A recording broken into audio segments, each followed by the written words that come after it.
Hi, I'm Sam. Welcome to my first ever YouTube video. I've been wanting to do this for a long time, so although it's really nerve-wracking, I'm really happy to be getting started. Hold on.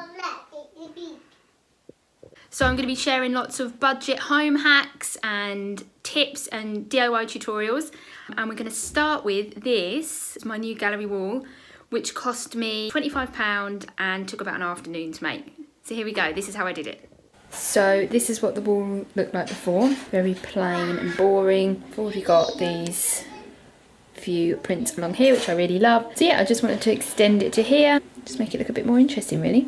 So the first thing you want to do is work out the size of the frame you want to use. I'm going for this A3 size. These photos are 6x9. So to save some money, I bought frames that came without a mount and then just made the mount myself. It saved literally about £20 or £30 doing it this way. So what you want is to get a bit of A3 card.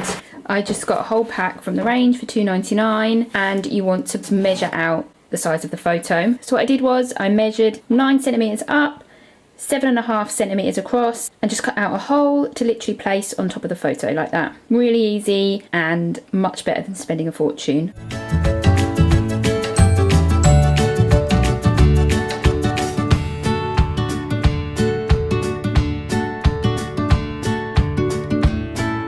So this is the mount with the hole cut in. I literally just placed that in the frame, put the photo on top, stuck a little bit of tape to hold it in place, and then put the back in as well, just in case it shows on the other side.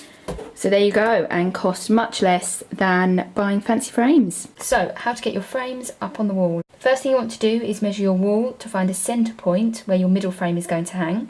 Then I measured 8 centimeters either side and 10 centimeters above to work out where I needed to hang the other frames.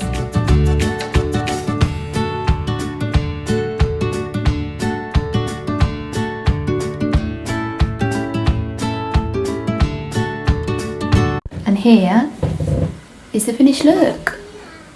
I'm so happy with it. I think it makes a really lovely feature out of a big blank wall. And obviously it looks really good with these ones along here.